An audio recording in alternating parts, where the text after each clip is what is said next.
Very good evening to all. और आज हम लोग ये जो चैप्टर 4 है डाटाबेस मैनेजमेंट सिस्टम और उसके क्वेश्चंस आंसर्स को करेंगे। कल हम लोगों ने इसको फिनिश किया है, कंप्लीट किया है। आज हम लोग इसके एक्सरसाइज को डिस्कस करते हैं और इसके बाद आप लोग इसके क्वेश्चन आंसर को कंप्लीट करेंगे। ओके, तो इसमें जो एक्सरसाइज है उसमें फर्स्ट जो है exercise A, choose the correct answer. फिर इसमें फिल इन द ब्लैंक्स भी है, क्वेश्चन आंसर भी है और टिक द करेक्ट स्टेटमेंट भी है। तो मैं एक एक करके सारे क्वेश्चंस को अभी डिस्कस कर दे रहा हूँ और फिर जो है आप इस क्वेश्चंस को कॉपी में बनाएंगे। ओके, तो देखिए फर्स्ट जो है choose the correct answer, page number 57। Okay, इसको निकालिए और देखिए the term fill in the blanks can be defined as a raw fact। यहाँ पे 4 ऑप्शंस दिए हुए हैं, data, database administrator, information and all of this.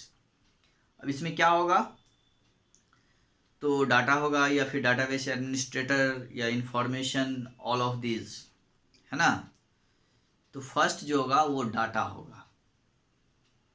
इसका आंसर जो है वो ए ऑप्शन डाटा होगा, क्योंकि हम लोग जानते हैं कि डाटा जो होता है वो रॉ मटेरियल होता है, रॉ फैक्ट होता है और डाटा को ही प्रोसेस करने के बाद उसका हम लोग यूजफुल एंड मीनिंगफुल उसको बनाते हैं, है ना, जिसको हम लोग इंफॉर्मेशन कहते हैं।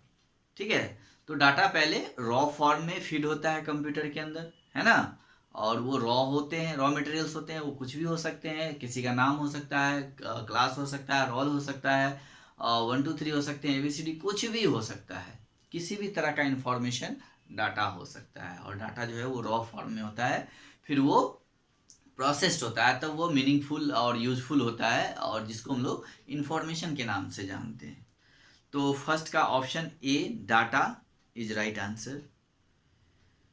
Next second a fill in the blanks is a collection of data related to a single topic, है ना। Option is query, reports, table, none of these. तो क्यूरी तो हम लोग जानते हैं कि बहुत सारे टेबल से जो है मतलब स्पेसिफिक क्राइटेरिया का इंफॉर्मेशन अगर प्राप्त करना हो तो उसके लिए हम लोग क्यूरी यूज करते हैं, है ना। तो ये तो नहीं होगा। रिपोर्ट्स जो डाटा होते हैं उसको प्रिंट लेने के लिए हम लोग रिपोर्ट तैयार करते हैं, तो ये भी नहीं होगा। थर्ड है टेबल। तो टेबल जो होता है जिसमें हम लोग डाटा को कलेक्ट करते हैं, कलेक्शन ऑफ डाटा होता है, ठीक है, और वो किसी एक सिंगल टॉपिक पे ही होता है। कल ही हम लोगों ने पढ़ा था कि टेबल में किसी सिंगल टॉपिक पे हम लोग डाटा को स्टोर करते हैं। तो 2 का option number C table option table होगा, ठीक है। चलिए now question number 3। A fill in the blanks can be used for selection of information in one or several tables। तो क्यूरी हम लोगों ने कल ही क्यूरी के बारे में पढ़ा था कि क्यूरी जो है वो क्या होते हैं, इनका यूज जो होता है, query can be use for selection of information one और सेवरल टेबल्स, है ना। क्यूरी का यूज जो है हम लोग बहुत सारे सिलेक्शन ऑफ इंफॉर्मेशन का सिलेक्शन के लिए जो है एक या एक से अधिक टेबल का इसमें हम लोग यूज करते हैं, है ना, कर सकते हैं। तो ऑप्शन नंबर 3 का option number B query. Okay, 3 में क्यूरी हो गया। Number 4 fill in the blanks are usually use to print the information with a particular design. कल ही हम लोगों ने पढ़ा था, है ना, कि reports are usually use to print out information with a particular design. तो क्या हो जाएगा, रिपोर्ट्स। और reports are usually use to print the information with a particular design, option number D. Okay, तो 4 का डी हो जाएगा। Next fill in the blanks. Okay, fill in the blanks में ऊपर में वर्ड्स दिए हुए हैं और उन्हीं की मदद से फिल इन द ब्लैंक्स को फिल करना है। तो फर्स्ट है in fill in the blanks the data and relation between them are organized in tables, है ना।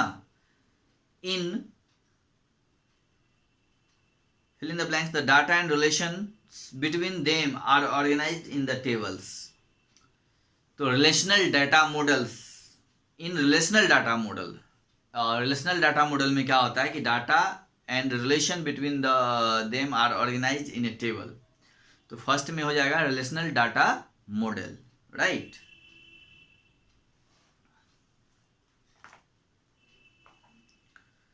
Second a, fill in the blanks, uniquely identify each record in a table, है ना. तो हम लोगों ने कीज के बारे में पढ़ा था कि प्राइमरी की जो होते हैं वो डाटा को टेबल में, किसी भी टेबल में और किसी भी डाटा को यूनिकली आइडेंटिफाइज करता है, जिसके लिए हम लोगों ने सीरियल नंबर या रोल नंबर का यूज़ किया था, है ना. तो जिससे कि डाटा को यूनिकली आइडेंटिफाई किया जा सके. ठीक है, uniquely identify is record in a table. ठीक है. Third, use fill in the blanks and fill in the blanks, use database for student registration. तो स्कूल एंड कॉलेजेस, एक में आप स्कूल भर देंगे, एक में कॉलेजेस भर देंगे. School and colleges use database for student registration, results and course related information, right. अब नेक्स्ट है question number 4. A, fill in the blanks, administrator design, implement and maintain a successful database environment. तो क्या हो जाएगा इसमें, relational database हो गया, primary की हो गया, स्कूल एंड कॉलेज हो गए, तो हायरार्किकल एंड डेटाबेस. इसमें होगा a database administrator designs, implement and maintain a successful database environment. यानी ये डाटाबेस एडमिनिस्ट्रेटर का काम होता है कि डाटा को डिजाइन करना, इम्प्लीमेंट करना, और जो एप्लीकेशंस होते हैं एडमिनिस्ट्रेटर डिजाइंस, उनको इम्प्लीमेंट करना, मेंटेन करना, है ना, ये सब. Number 5, the fill in the blanks data model use to like tree structure. तो हम लोगों ने डाटा मॉडल पढ़ा था, hierarchical data model use the tree like structure to represent relationship among records, right. तो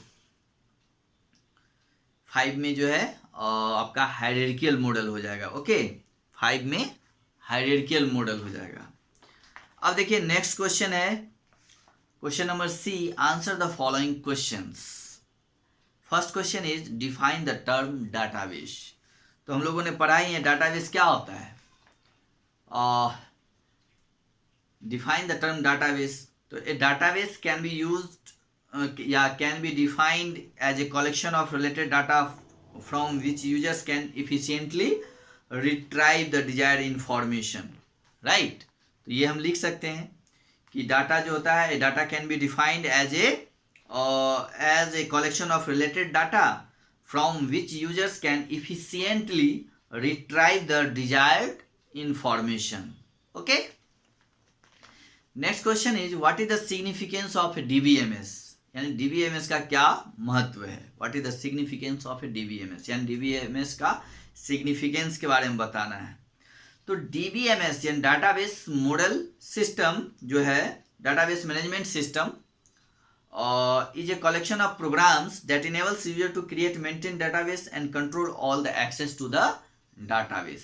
यही इसका significance है कि जितने ये collection of programs होते हैं जो enables करते हैं यूजर को to create, maintain and database को control करने का, all the access यानी control all the access to the database, यानी उसके जितने भी access होते हैं उसको control करने का, maintain करने का database को, और create करने का.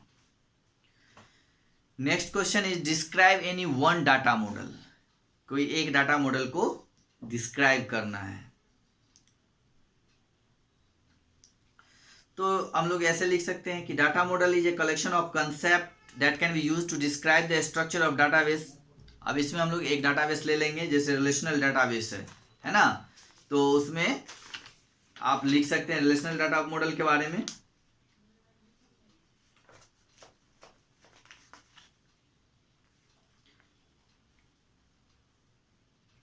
ठीक है. The relational model is a powerful yet simple, both flexible and natural. Data is stored in conceptual tables in which rows are instances and column and fields In such a database the data and relation between them are organized in tables.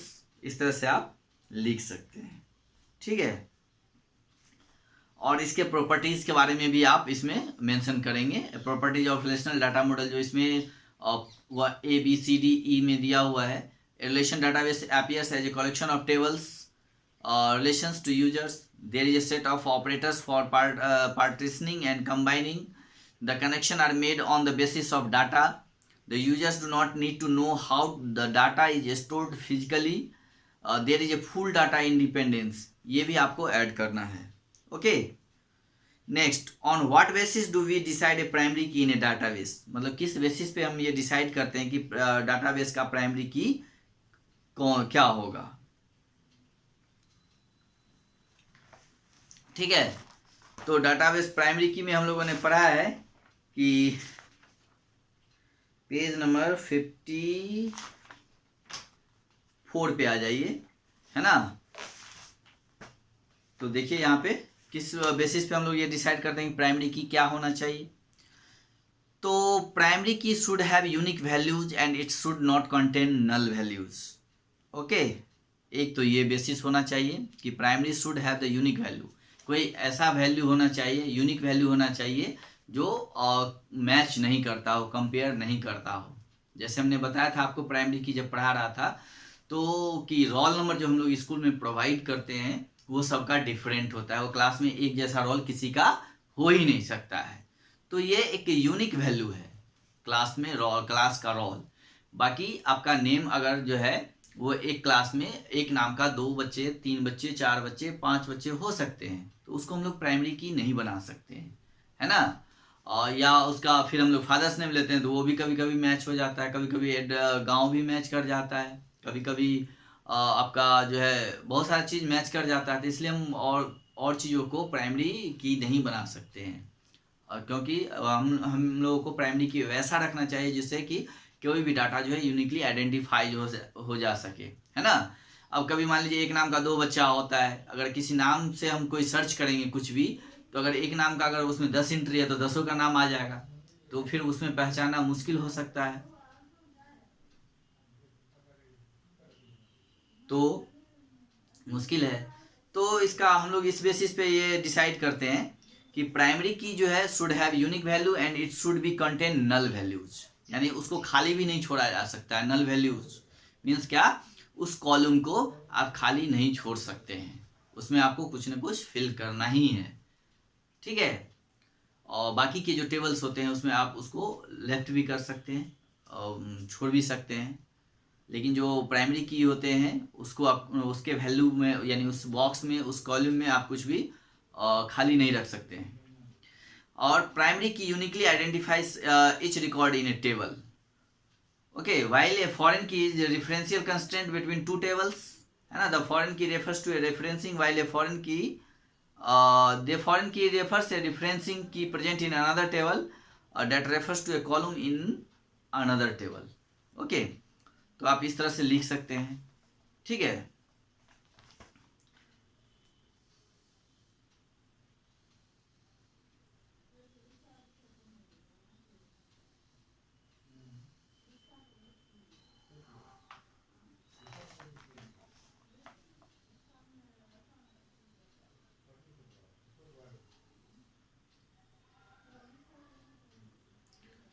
चलिए अब next question जो है आपका,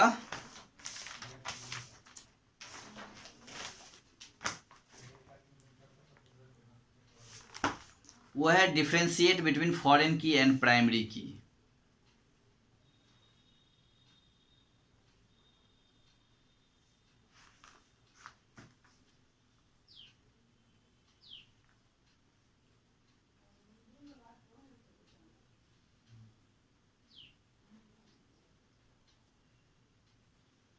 तो ये आप यहां से भी लिख सकते हैं फॉरेन की और प्राइमरी की क्या होते हैं। तो primary key uniquely identifies each record in the table. Primary key consist of a single attribute of multiple attributes in a combination. और फॉरेन की जो होता है, the foreign key refers to a referencing key present in child table to matching value in a column in another table. It can not contain the value other than that column it can contain the duplicate value also.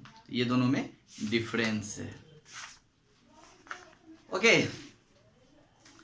अब जो है next आपका question है question number D. Okay, tick the correct statement and cross out the wrong one. Right. अब first question, यहाँ पे 5 statements हैं जिसमें ट्रू फॉल्स करना है. तो फर्स्ट जो है आपका data is processed in the form of information. ठीक है, तो data is processed in the form of information के रूप में वो प्रोसेस नहीं करता है. ये तो बिल्कुल गलत है. प्रोसेस्ड होने के बाद वो जो मिलता है मीनिंगफुल एंड यूजफुल इंफॉर्मेशन वो मिलता है, वो जो उसको हम लोग इंफॉर्मेशन कहते हैं ना. डाटा प्रोसेस होने के बाद जो उसको डाटा को वो मीनिंगफुल और यूजफुल बनाता है वो इंफॉर्मेशन होता है, ना कि वो इंफॉर्मेशन के रूप में प्रोसेस करता है. तो ये फॉल्स है.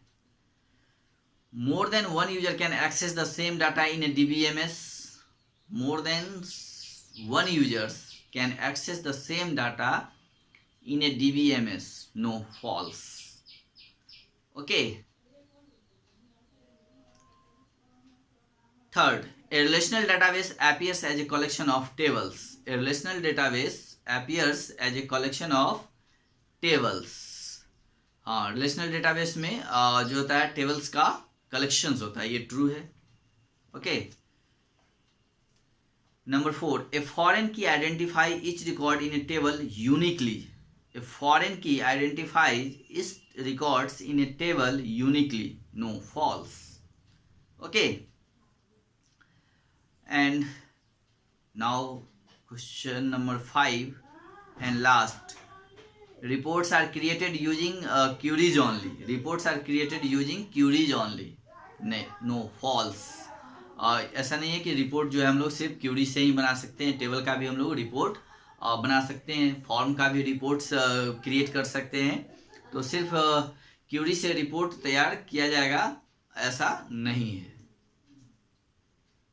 ठीक है, क्यूरी रिपोर्ट्स जो है हम लोग टेबल से भी क्रिएट कर सकते हैं, फॉर्म से भी क्रिएट कर सकते हैं, क्यूरी से भी क्रिएट कर सकते हैं. जहाँ से मन हो वहाँ से हम लोग इसको क्रिएट कर सकते हैं. राइट. तो इन दिस वे, इस तरह से ये टोटल क्वेश्चन आंसर और डिस्कस हो गया. अब आप लोग इसको नोटबुक में नोट डाउन करिए, अच्छे से बनाइए और फिर हमें भेजिए.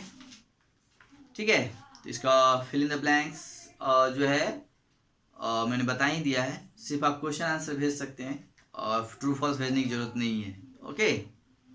और फिल इन द ब्लैंक्स ये आप बुक में कर लीजिए, मैंने बता ही दिया है. बाकी आप क्वेश्चन आंसर जो है लिख के आप भेजिए. क्वेश्चन नंबर 1, 2, 3 and 4 and 5, इसमें 5 क्वेश्चंस हैं.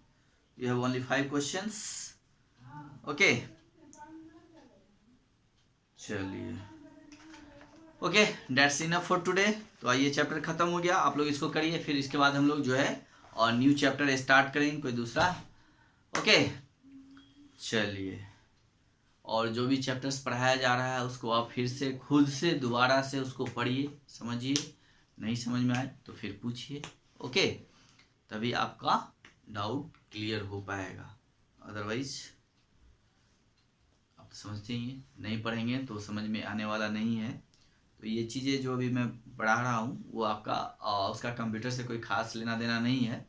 ये आपका थ्योरेटिकल ही है. तो इसलिए आप इसको खुद भी पढ़िए, समझिए. और अभी हम कोशिश कर रहे हैं कि जो थ्योरी वाला चैप्टर है उसी को सिर्फ पढ़ाएं, क्योंकि इस यहाँ से जो है आपको लैब नहीं कराया जा सकता है.